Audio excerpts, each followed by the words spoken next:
I'm Abigail Davis, 29 years old, and last winter I inherited my grandmother Margaret's cabin in the Adirondacks. Grandma and I were always close, which is why she left it specifically to me in her will. It was supposed to be my sanctuary, my escape from city life. Then last month, during Sunday dinner, my mother casually mentioned giving my younger sister Brooke a spare key. She should be able to use it whenever she wants, Mom said. Yesterday, I drove up to find something that made my blood boil. Before I tell you what I found, let me know where you're watching from in the comments below. If this story of family boundaries resonates with you, please hit that like button and subscribe to hear more stories about standing up for yourself. Now, let me take you back to where it all began. My grandmother Margaret wasn't just any grandmother. She was my confidant, my teacher, and my best friend. Every Saturday morning throughout my childhood, I'd visit her while my sister Brooke was at dance practice. Grandma taught me how to bake her famous apple pie, knit scarves that never seemed to end right, and tell stories that made ordinary life seem magical. We'd sit in her sunny kitchen with flour dusting our aprons, and she'd tell me about her adventures as a young woman in the 1950s. The cabin was special to us both. My grandfather Robert built it with his own hands in 1962, a labor of love that took him 3 summers to complete. It sat on 5 acres of wooded land with a small private beach on Lake George. The wraparound porch had the most perfect rocking chairs where Grandma and I would sit for hours watching hummingbirds dart around the feeders. Inside, the stone fireplace dominated the living room, lined with bookshelves filled with classics and mysteries. The kitchen still had the original cast iron stove that somehow made everything taste better. Every summer from ages 8 to 18, I spent 2 weeks at the cabin with Grandma. We'd pick blueberries for pancakes, swim in the cool lake water, and read books by the fire when it rained. Brooke would come for a few days with our parents, but she always complained about the mosquitoes and lack of internet. She preferred shopping malls to forest trails. When Grandma passed away last December, I was devastated. The funeral was beautiful but painful, with snow falling gently on the cemetery like powdered sugar on one of her cakes. A week later, we all gathered in Attorney Richard Wilson's office for the reading of the will. I remember his exact words. To my granddaughter Abigail, who shares my love of simple pleasures and quiet moments, I leave my cabin on Lake George and all its contents, with the hope that she finds the same peace there that I have. The room went silent. I could feel Brooke's eyes burning into me from across the table. My parents looked surprised, then concerned. Nobody had expected Grandma to leave her most valuable possession to just one of us. The cabin was worth at least $300,000, not including the land. She should have split it between both girls, my mother Elizabeth whispered to my father Thomas. It's not fair to Brooke. That comment stung, but it wasn't surprising. My relationship with Brooke has always been complicated. 2 years younger than me, she grew up being the family star. She was the cheerleader, the prom queen, the one with the magnetic personality that drew attention in any room. I was the responsible one, the steady achiever, the one who never caused problems. When Brooke crashed Dad's car at 16, they bought her a new one. When I needed college textbooks, I worked extra shifts at the campus bookstore. Back at my apartment in Albany, I tried to process Grandma's gift. My life hadn't been going as planned. My position as marketing executive for a healthcare startup meant 60-hour work weeks and constant stress. My boyfriend Jason and I had just broken up after 3 years because he accepted a job in Seattle without even discussing it with me. The cabin represented something I desperately needed: escape, healing, peace. For 3 months after inheriting it, I spent weekends cleaning, repairing, and making the cabin mine. I kept Grandma's quilts, her collection of blue willow china, and the photographs covering the walls.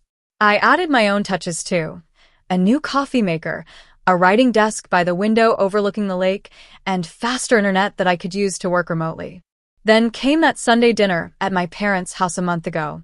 Mom made her famous pot roast, Dad opened a bottle of Cabernet, and Brooke arrived 45 minutes late as usual. We were just finishing the main course when Mom casually mentioned, "Oh, Abby, I gave Brooke the spare key to the cabin. She's been stressed at work lately and needs a getaway spot." She should be able to use it whenever she wants.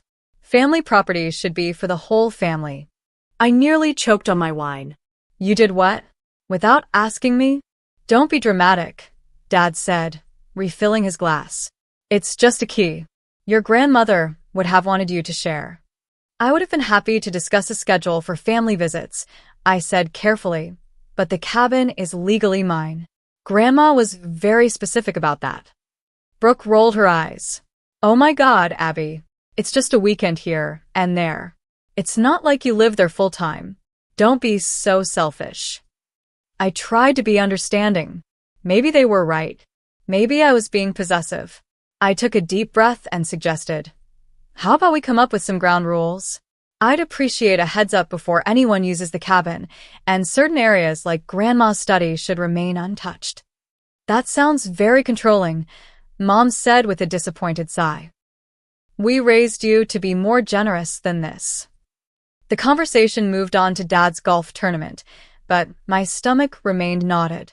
Later that evening, as I was leaving, Brooke hugged me and whispered, thanks for being cool about the cabin. I might go up next weekend if that's okay. I nodded, still uncomfortable but unwilling to cause more conflict. Over the next few weeks, Brooke texted me several times asking specific questions about the cabin, where the circuit breaker was, if the hot water heater was working, whether the grill on the deck had propane. I answered each one, trying to be helpful while ignoring the growing unease in my stomach. When she asked if the driveway could fit 4 cars, alarm bells started ringing in my head. Planning to have company? I texted back. Just a couple friends. No big deal, she replied with a smiley face emoji. That was 2 days ago. Yesterday, I decided to surprise myself with an impromptu long weekend at the cabin.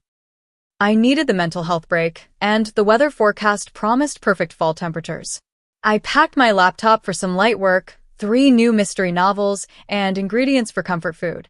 The 3-hour drive from Albany filled me with anticipation as maple and oak trees showed off their red and gold colors along the highway. This was exactly what I needed.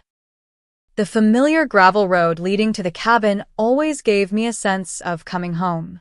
As I navigated the final curve through the pine trees, my peaceful mood evaporated.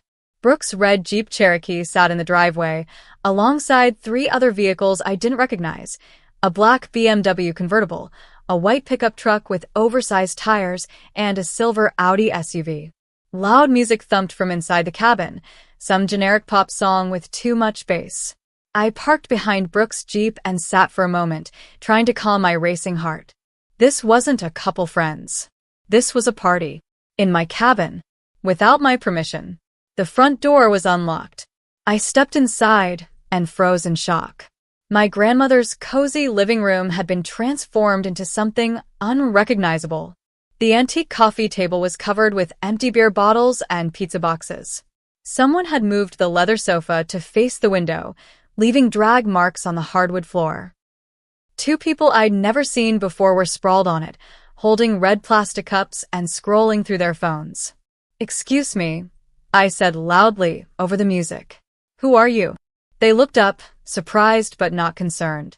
A guy with a man bun said, Oh, are you another friend of Brooke's? She's out back with the others. I didn't answer, just continued my stunned inspection of the cabin. The dining room was worse. Grandma's handmade lace tablecloth was stained with what looked like red wine and pizza sauce. Her antique oak chairs had been rearranged haphazardly, with one missing entirely.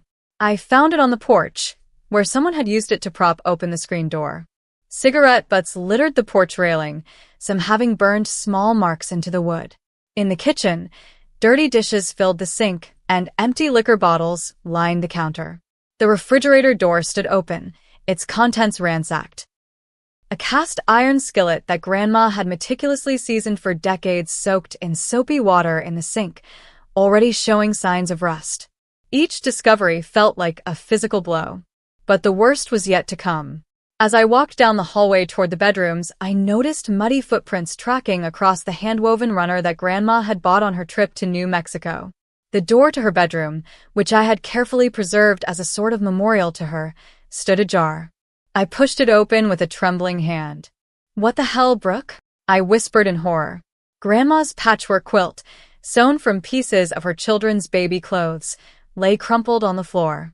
The antique vanity had been repurposed as a makeshift bar, with bottles and glasses crowding the surface.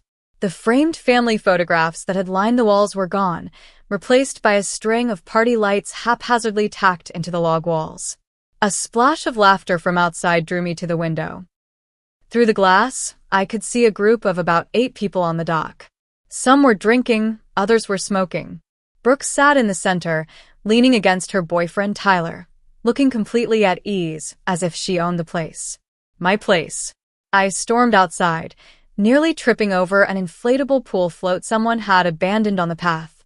The group fell silent as I approached, Brooke's eyes widening in recognition. Abby, what are you doing here?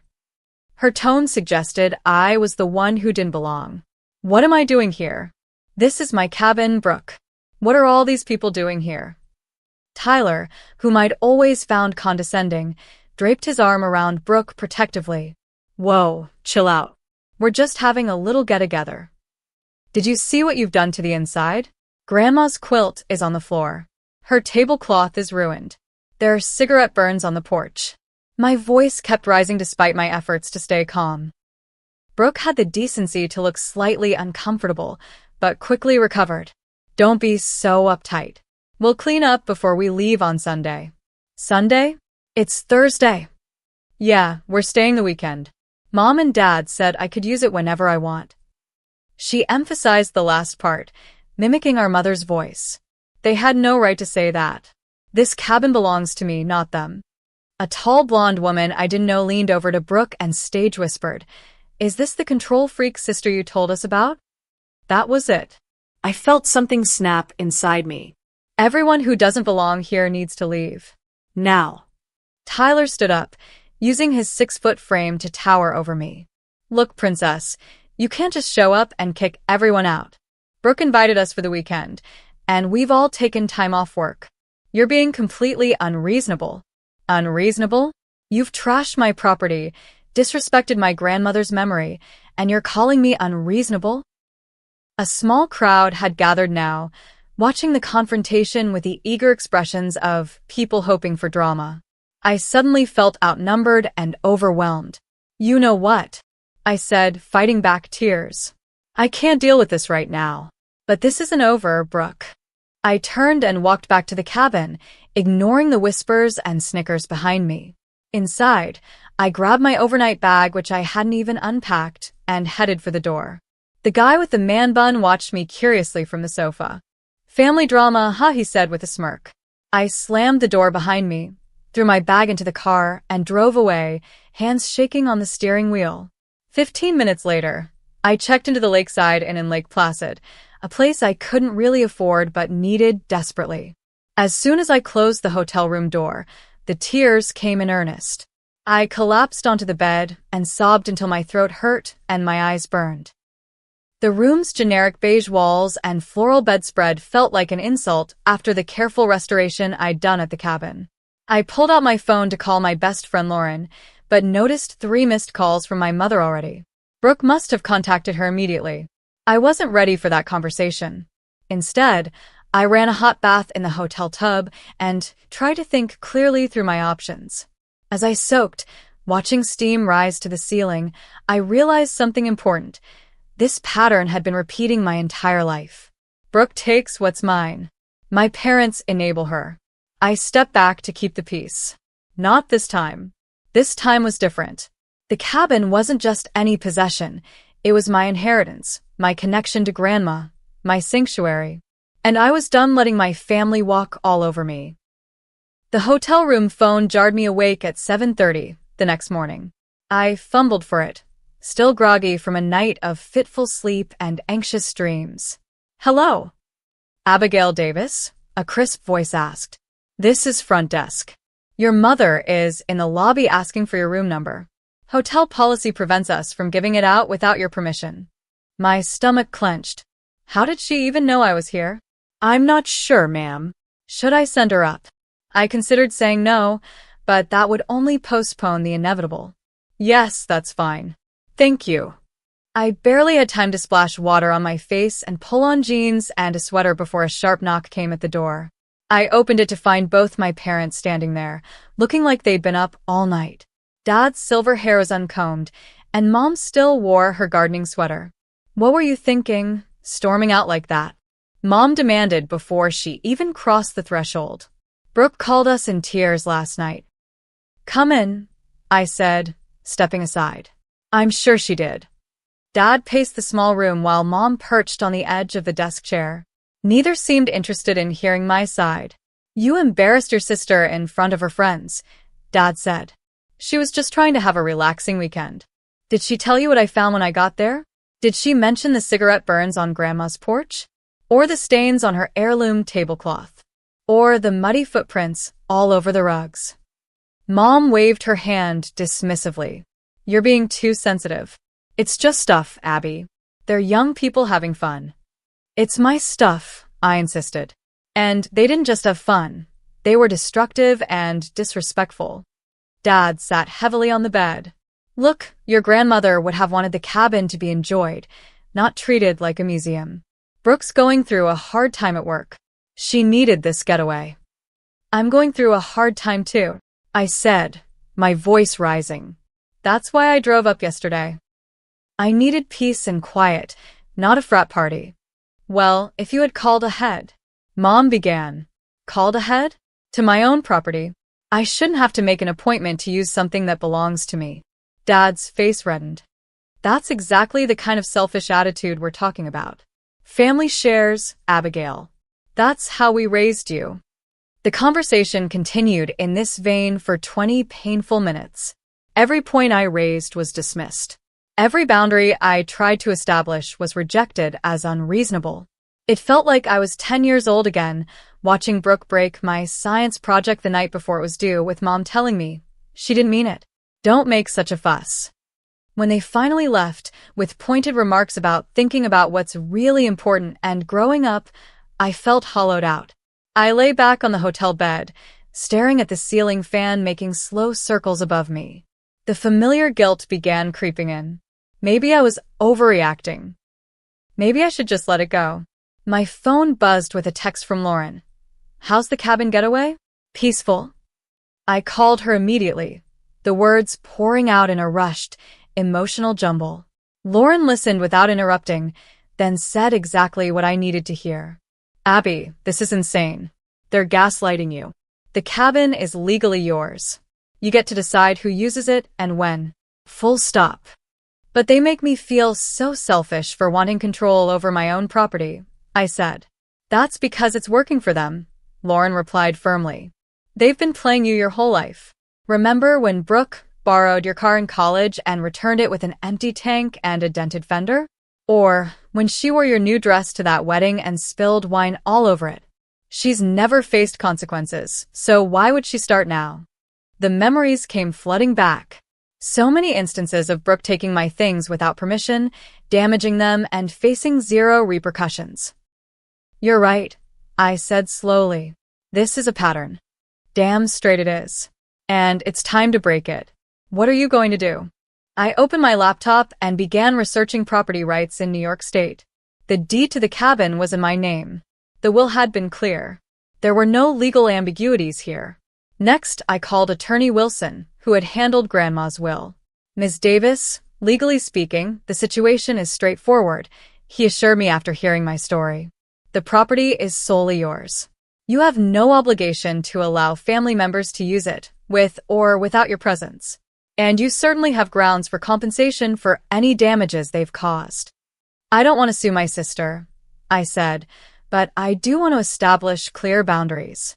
"Sometimes," he said kindly, "clear legal action is the only language some people understand." While I was still processing this advice, my phone lit up with a barrage of texts from Brooke. "Way to ruin everyone's weekend.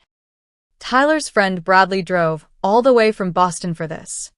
Mom and Dad think you're being ridiculous. You've always been jealous of me. Grandma would be so disappointed in how selfish you've become." That last one hit like a physical blow. I felt my chest tighten and my breathing become shallow. The room seemed to shrink around me.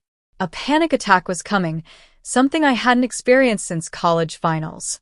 I forced myself to focus on my breathing, counting slowly as I inhaled and exhaled. When the worst had passed, I looked at myself in the bathroom mirror, eyes red and puffy, face pale. Enough, I whispered to my reflection. Enough being the family doormat. I had reached a crucial decision point. Continue being the peacekeeper who sacrificed her own needs for family harmony, or finally stand up for myself and what was rightfully mine. 29 years of conditioning urged me toward the former. But something stronger, something that sounded remarkably like Grandma's voice, pushed me toward the latter. I texted Lauren, "I'm taking back my cabin." Her response was immediate. "Finally. What's the plan?" And for the first time in this whole ordeal, I smiled.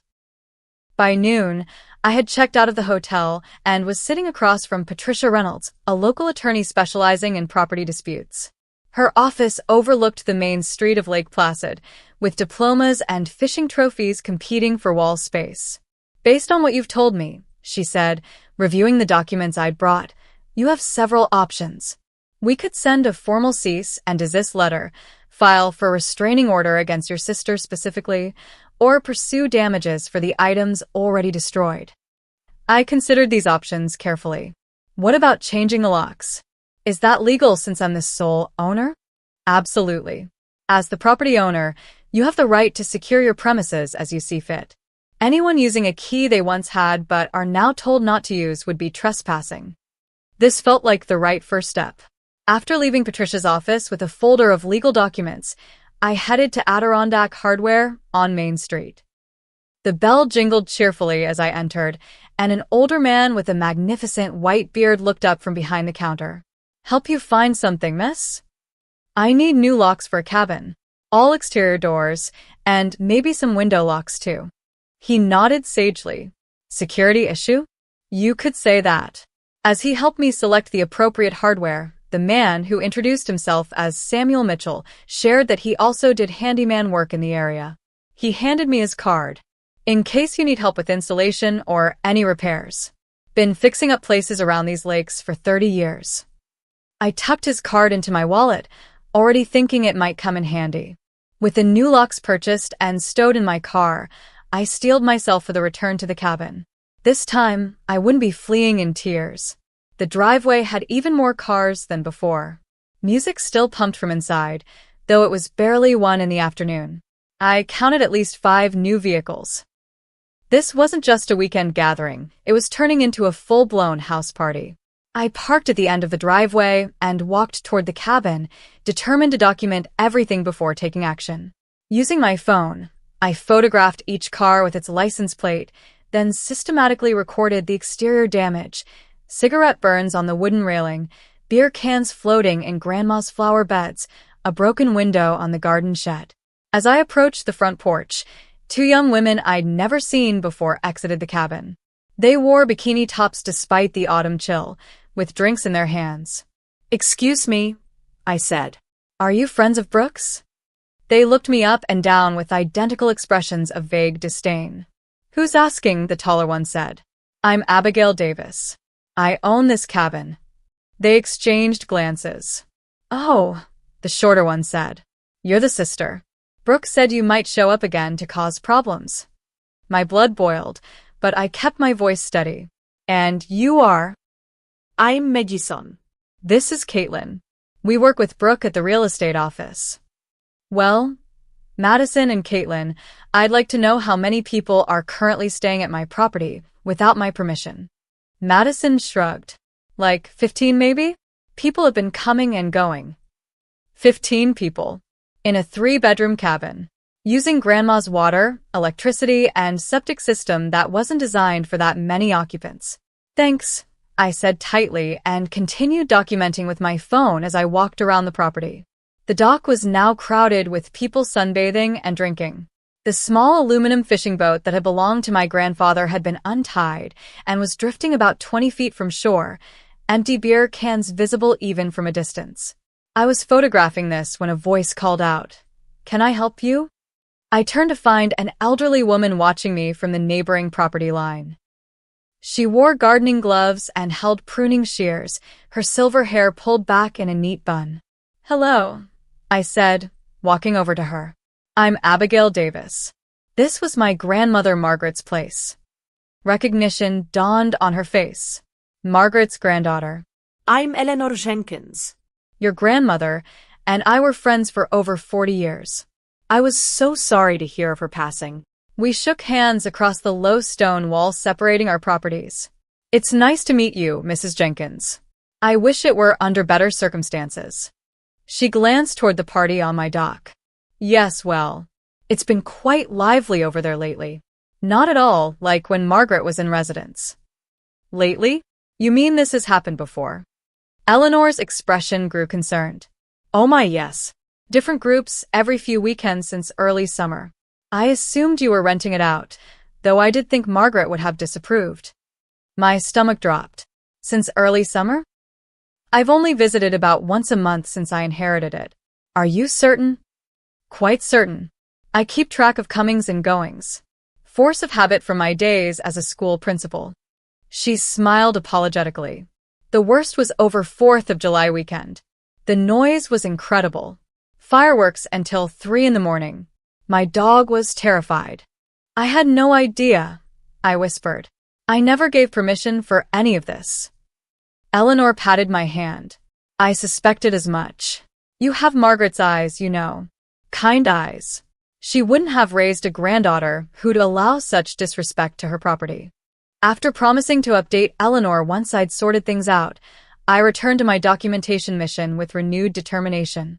If this had been going on all summer, the damage was likely far worse than I initially thought.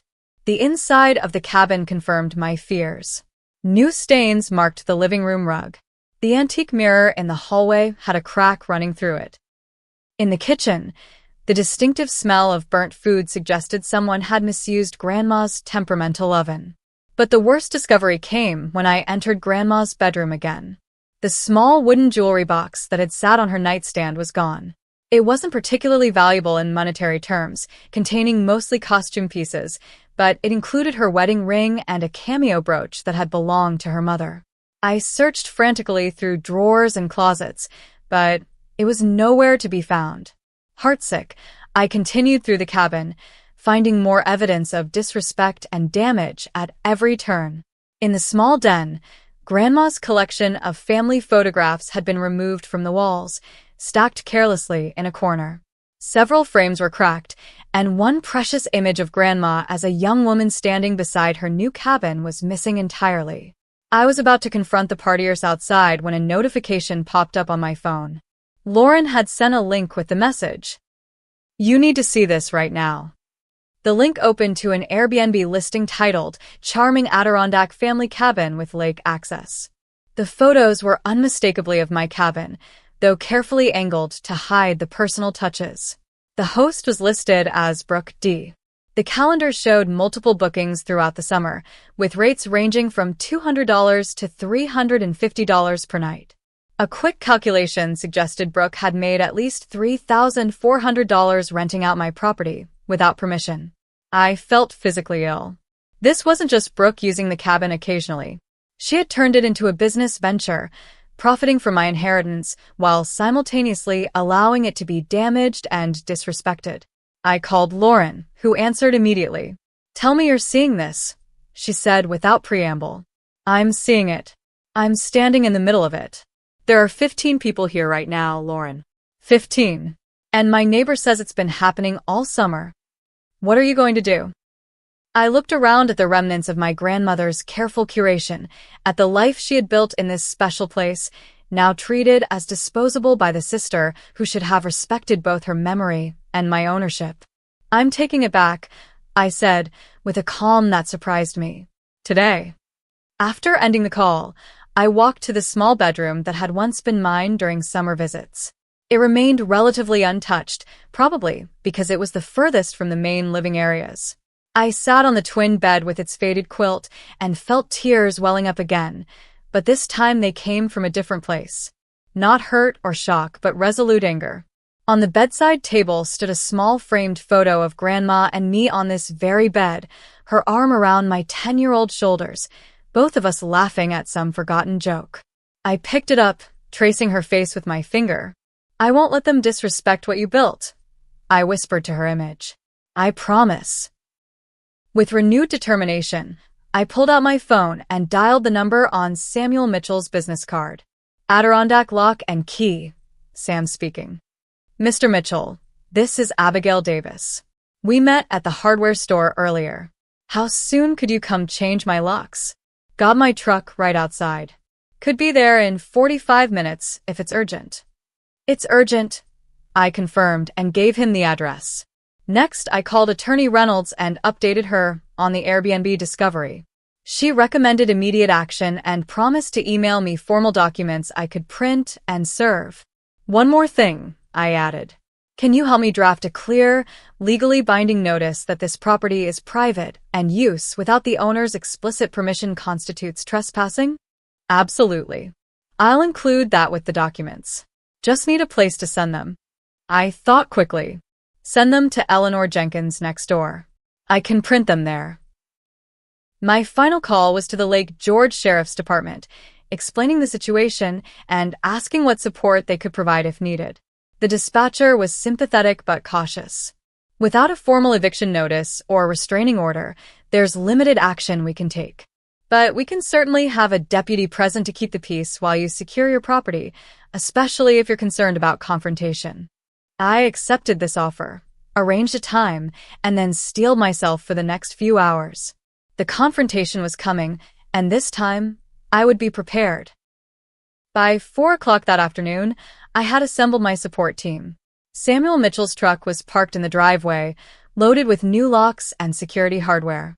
Eleanor had printed Attorney Reynolds' documents and even made a pitcher of iced tea for fortification.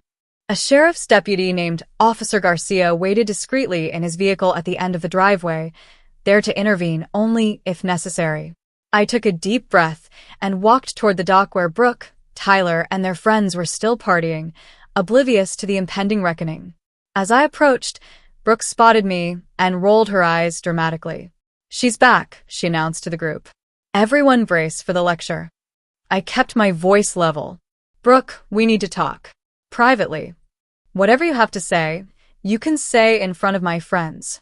They already know you're trying to ruin our weekend. Fine. Everyone needs to pack their things and leave. Now." "I've documented the damage to my property, discovered your unauthorized Airbnb business, and have legal notices ready to serve. A locksmith is changing the locks as we speak, and there's a sheriff's deputy here to ensure a peaceful transition." The group fell silent. Tyler stood up, beer in hand. "You brought cops? Are you insane?" "I brought a witness to make sure everyone leaves without further damaging my property. I also have this." I held up my phone showing the Airbnb listing.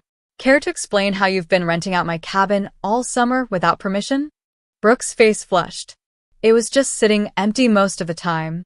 Why shouldn't someone use it?" "Because it's not yours to rent. You've made thousands of dollars from my property while letting people damage family heirlooms and disrespect Grandma's memory." The party guests began to look uncomfortable, gathering their belongings and murmuring about leaving. Brooke noticed and became desperate. "Don't go. She can't just kick everyone out. My parents gave me permission to be here." "Your parents don't own this cabin," I said firmly. "Ida." "And I need everyone who doesn't belong here to leave within the hour." Tyler stepped forward aggressively. "Or what? You'll have us arrested? For accepting your sister's invitation? Good luck with that." "Not for accepting an invitation," I clarified, "but possibly for trespassing after being formally notified that you're unwelcome, for damage to private property, and in Brooke's case, for running an illegal rental business using property she doesn't own."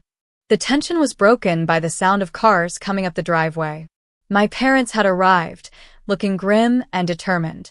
Dad stormed toward us while Mom hurried to Brooke's side. "What is this nonsense?" Dad demanded. "The sheriff's department called us because our daughters are having some kind of standoff." "This isn't a family squabble," I said. "This is about legal property rights and Brooke's systematic abuse of my inheritance." Mom put her arm around Brooke, protectively. "Abigail, you're making a scene. These people came here in good faith." Did they?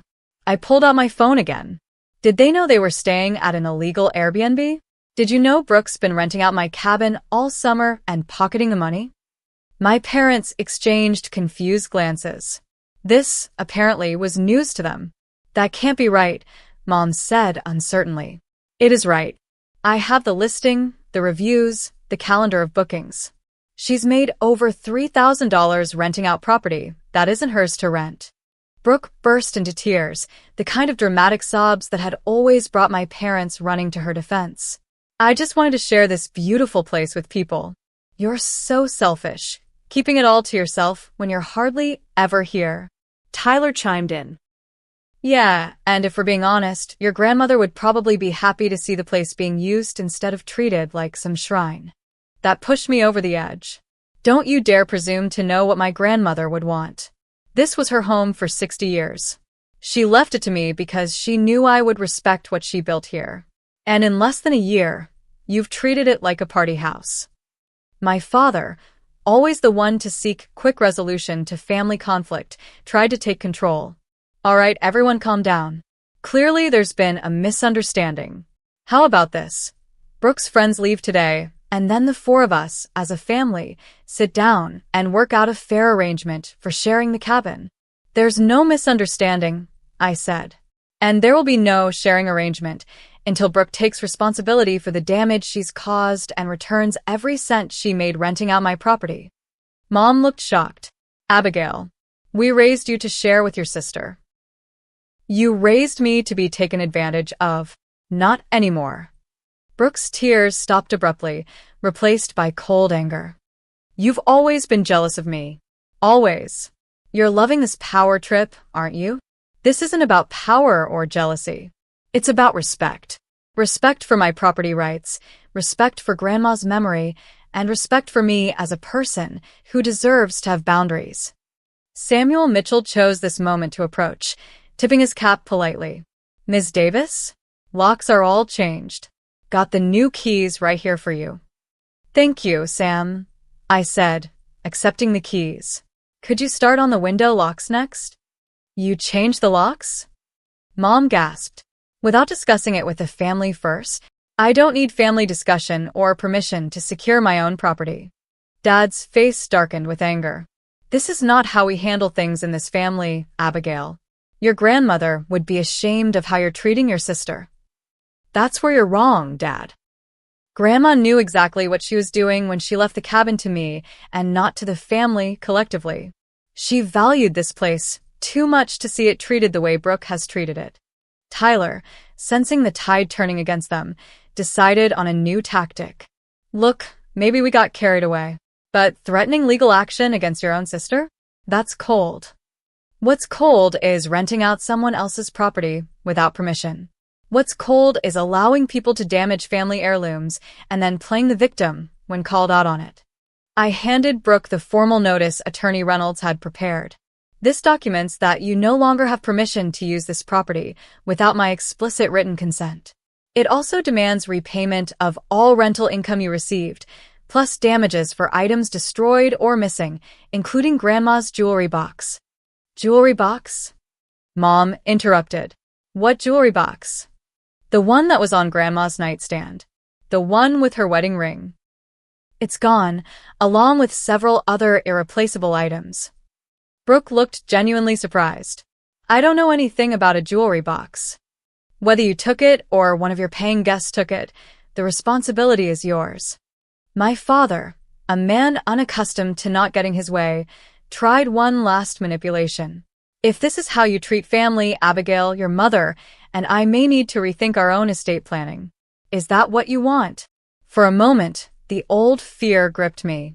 The fear of disappointing, of being excluded, of not being the good daughter. But it passed quickly. This isn't about your money, Dad. This is about respect. If you can't see that, then that's your problem, not mine. An uncomfortable silence fell over the group. Then, unexpectedly, one of Brooke's friends spoke up. Guys, we should go. This is getting weird, and honestly, if someone was renting out my place without permission, I'd be pissed too. This seemed to break the spell. The party guests began collecting their belongings in earnest. Tyler tried to argue further, but even he could see it was a losing battle. "This isn't over," he muttered as he stalked past me toward his car. Within 30 minutes, all of Brooke's friends had left, leaving just my immediate family and Samuel, who tactfully busied himself with the window locks while we continued our confrontation inside. Brooke sat at the kitchen table, still teary but with an undercurrent of calculation in her expression. "You've humiliated me in front of my friends. I hope you're happy."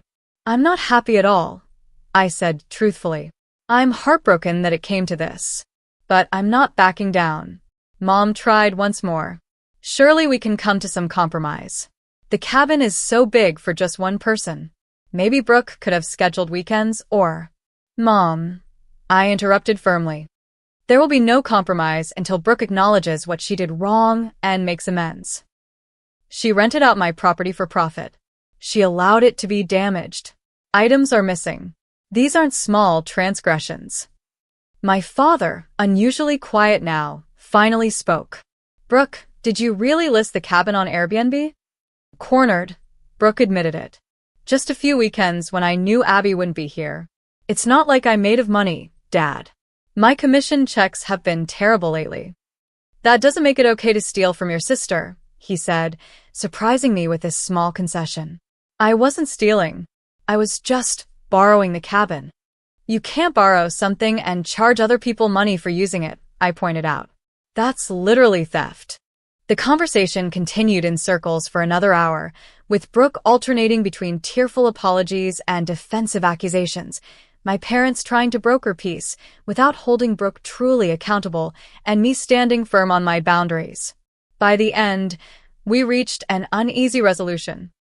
Brooke would remove the Airbnb listing immediately, pay back the rental income, and replace or compensate for damaged items. My parents agreed, reluctantly, that the cabin was legally mine to control. As they prepared to leave, my mother pulled me aside.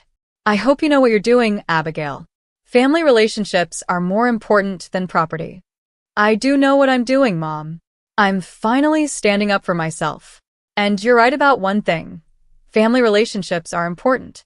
That's why they should be based on mutual respect, not one person constantly giving in to keep the peace." After they drove away, with promises of talking more later and veiled warnings about consequences, I stood on the porch watching the dust settle on the driveway. Samuel finished installing the last window lock and joined me. "Family's complicated," he offered sympathetically. "That it is," I agreed. "Lock systems all set. New keys are coded and can't be duplicated without your written permission. I also installed those motion sensor lights you wanted and set up the doorbell camera. Anyone comes around, you'll know about it." I handed him a check, adding a generous tip. "Thank you, Sam. Not just for the locks, but for being here during all that." He tipped his cap again. "Sometimes standing your ground is the hardest thing to do. But from what I saw today, your grandmother would be mighty proud." As Samuel's truck disappeared down the driveway, I turned back to face the cabin.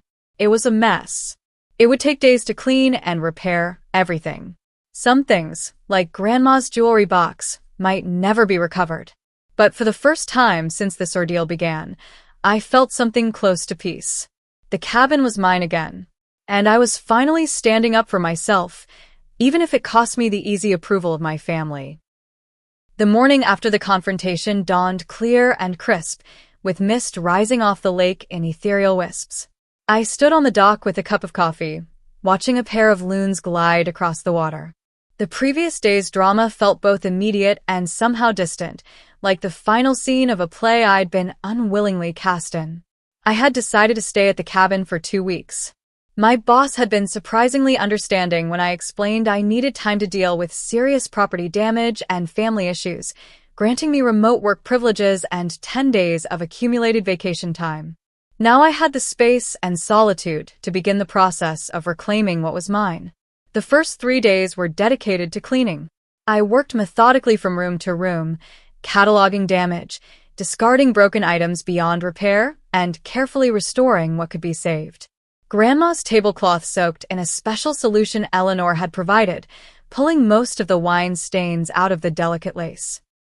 The hardwood floors were scrubbed and polished to remove scuff marks and beer stains. The rust-damaged cast iron skillet required hours of patient reseasoning. On the fourth day, Samuel Mitchell returned with supplies to repair the cigarette burns on the porch railing and fix the broken window in the garden shed. As we worked together, he shared stories of Lake George from decades past, including several fond memories of my grandmother. Margaret was quite something, he said, carefully sanding the damaged wood. Fiercely independent. Reminded me a bit of you, actually. I smiled at the comparison. I wish I had half her backbone. She never seemed to care what anyone thought of her. That came with time, Sam assured me. She wasn't always that way. Life has a way of teaching you what matters and what doesn't. Our working relationship evolved into a friendship as the repairs continued. Sam knew every inch of the lake, every hiking trail, every seasonal change. His quiet competence was comforting, and I found myself looking forward to his daily arrivals. Eleanor Jenkins became another regular visitor, bringing homemade muffins and practical advice in equal measure. She helped me reorganize the kitchen, explaining the logic behind Grandma's particular arrangement of dishes and cookware. She believed everything had a proper place, Eleanor explained. Said it brought order to a chaotic world. I could use some of that order right about now, I admitted. My daily calls with Lauren became a lifeline to the outside world. She cheered every small victory, from successfully rehanging the family photographs to standing firm against my mother's increasingly guilt-laden text messages. Have you heard from Brooke? She asked during our call at the end of the first week. Just through my parents. Apparently, she's too upset to speak to me directly. Dad says she's working on getting the money together to repay me for the Airbnb profits. And you believe that? I sighed. Not really. But I'm giving her the chance to do the right thing before I take more formal action. The cabin slowly transformed back into the sanctuary I remembered, though with subtle changes that made it more mine than Grandma's. I moved the writing desk to capture the morning light better. I added bookshelves in the guest bedroom. I planted new wildflowers along the path to the dock. During the second week, while organizing the crowded bookshelves in the living room, I discovered something unexpected. Behind a row of Reader's Digest condensed books that nobody ever read was a collection of leather-bound journals. My grandmother's diaries, dating back to 1953, the year she married my grandfather. That evening, wrapped in one of her quilts on the porch swing, I began reading them chronologically. Her elegant handwriting filled page after page with observations about nature, recipes she was perfecting, and reflections on family life. In the entry dated June 17, 1968, I found something that made me catch my breath. Robert's sister Violet visited today with her children. While the little ones played by the lake, Vi confided that she feels Robert and I favor her eldest niece over the others. It struck me as unfair, as we try to love all the children equally. But then I wondered, do we unconsciously show preference? Do I give more attention to little Susan because she reminds me of myself at that age? Vi left angry when I suggested she might be seeing favoritism where none exists. Family is the most complicated love of all. I read the entry twice, struck by the parallels to my own situation. Grandma had faced similar family conflicts, though from the other side of the equation. I continued reading, finding more entries that revealed the complexities of her family relationships, including difficult periods of estrangement from her own sister over perceived slights and misunderstandings. In an entry from 1991, she wrote, "Today I stood my ground with Caroline, her sister, about the holiday plans. For years I've adjusted my schedule to accommodate her preferences, always bending to keep the peace. No more. It wasn't easy, and there were tears on both sides, but afterward I felt a curious lightness. Perhaps boundaries aren't walls that separate us from loved ones, but necessary lines that allow us to love them without losing ourselves."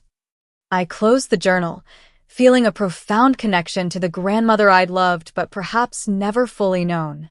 She had faced the same struggles I was facing now, had felt the same guilt and uncertainty, and had ultimately chosen self-respect over appeasement.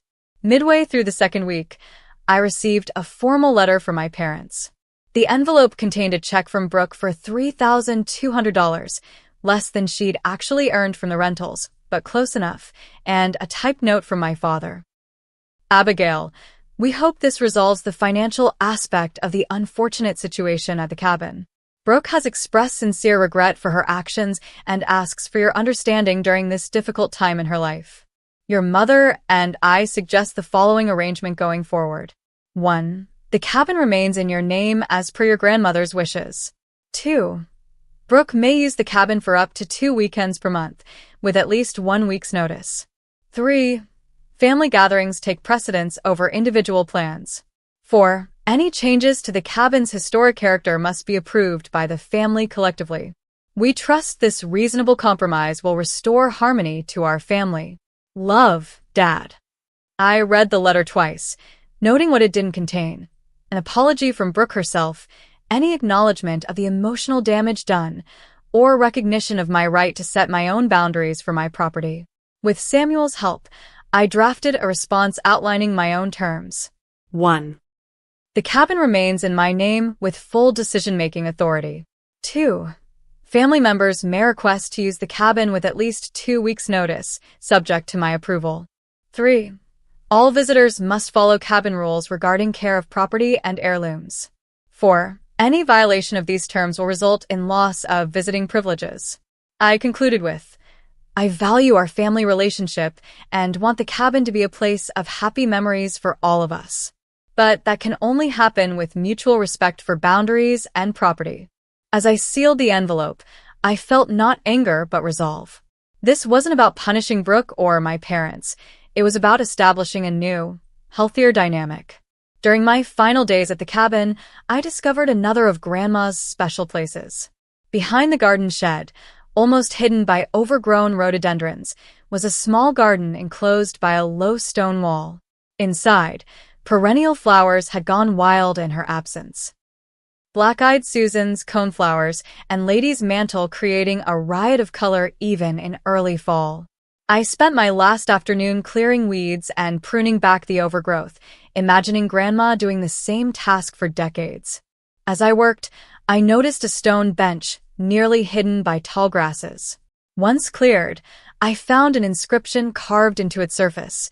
In solitude we find ourselves, in sharing we find our humanity. That evening, as I sat on that bench watching the sunset turn the lake to fire, my phone buzzed with a text. From Brooke, the first direct communication since the confrontation. I found the jewelry box. It was in Tyler's car. He says someone must have packed it by mistake. I can mail it or bring it by. I'm sorry, Abby. For everything. The message wasn't elaborate or particularly eloquent, but it felt like the first genuine communication we'd had in years. I replied simply, "Thank you for finding it. I appreciate the apology. Let's talk when I'm back in town." It wasn't complete reconciliation, but it was a start. A seed of potential change, planted in newly cleared ground. 6 months passed, bringing winter's deep freeze and eventual thaw to the Adirondacks. The cabin, buttoned up against the snow and cold, waited patiently for spring's return. And so did I, giving myself and my family the space to process what had happened and what might come next. The transformation of the cabin continued during weekend visits throughout the winter. Samuel, who turned out to be as skilled with interior work as exterior, helped me refinish the original hardwood floors and update the ancient heating system. Our professional relationship gradually evolved into something more personal, our conversations extending long after the work was done for the day. Eleanor became a regular correspondence friend, sending weekly letters filled with local gossip and sage advice. She kept an eye on the cabin during the weeks I couldn't be there, reporting on everything from heavy snowfall on the roof to deer tracks on the frozen lake. My relationship with my family entered a new phase as well. The initial anger and hurt feelings slowly gave way to cautious communication. My parents, though still uncomfortable with my assertiveness, began to show a grudging respect for the boundaries I'd established.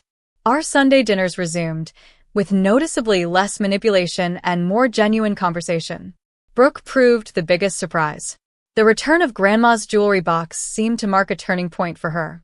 Without the enabling presence of our parents, She and I met for coffee several times, having the kind of honest conversations we'd avoided for years. I was jealous, she admitted during one such meeting. You and Grandma had this special bond that I never had with anyone. When she left you the cabin, it felt like one final confirmation that she loved you more. She didn't love me more, I said. She just recognized that I would value the cabin the way she did. You've always been more interested in new experiences, new places. The cabin represented stability and tradition. Maybe, Brooke conceded, but I still shouldn't have done what I did.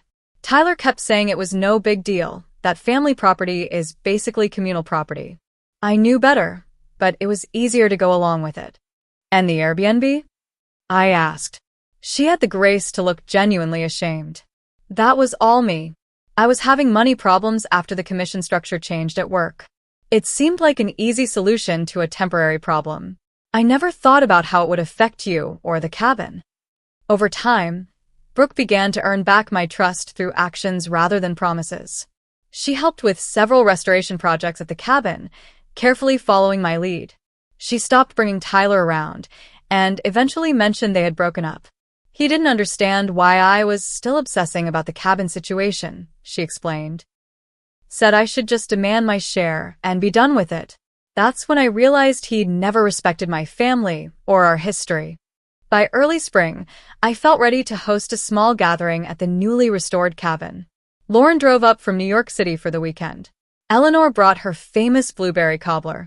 Samuel arrived early to help prepare the dock for the season.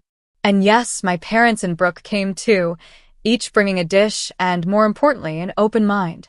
Before dinner, I presented everyone with a formal document my lawyer had prepared, cabin use agreement.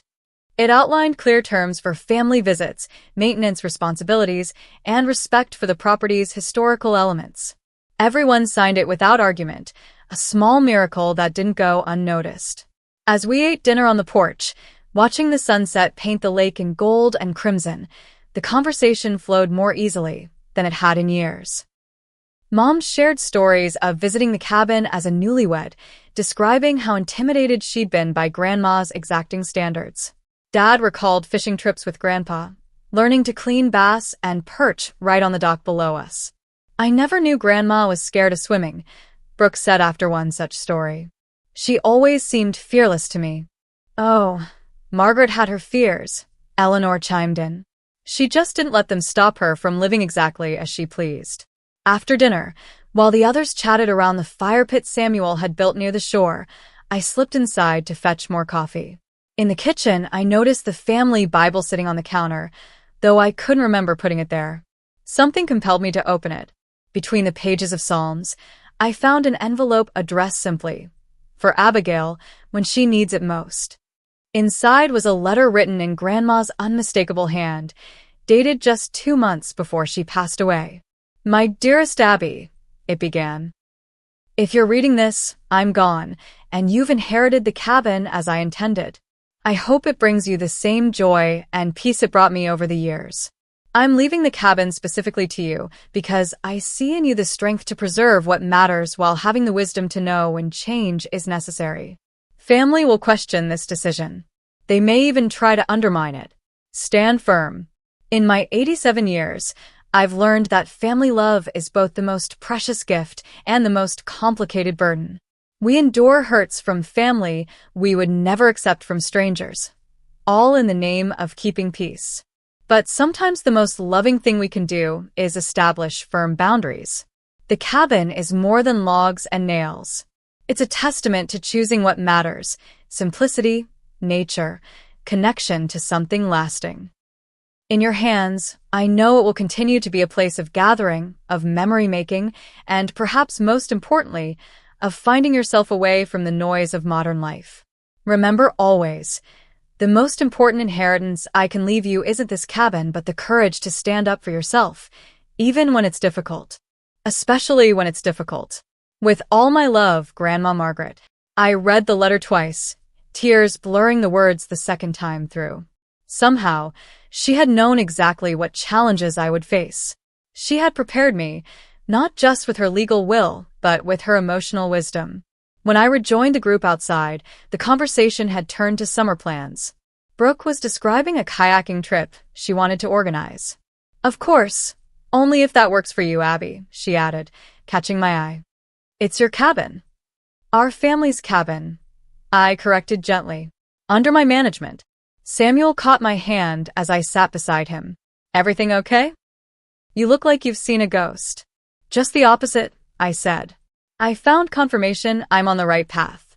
As the fire crackled and sparks rose to meet the emerging stars, I felt a profound sense of rightness. The journey hadn't been easy. Relationships had been strained, painful truths exposed, old patterns broken. But from that difficult process had emerged something authentic and strong. Later that night, after everyone had gone to bed, I took Grandma's letter to the dock. The lake stretched black and silver in the moonlight, the same view she had contemplated for 60 years. I could almost feel her presence beside me, nodding approval at the boundaries I'd established and the peace I'd found in doing so. The most important inheritance wasn't the cabin, though I cherished it. It was the courage to stand up for myself, to define my own worth rather than accepting others' limitations.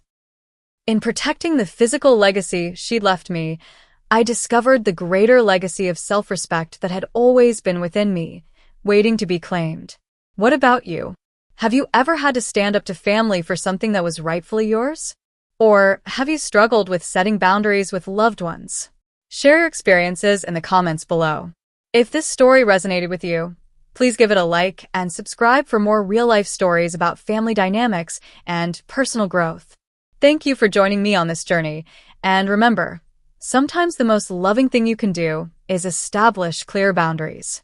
I wish you strength and clarity in your own family relationships.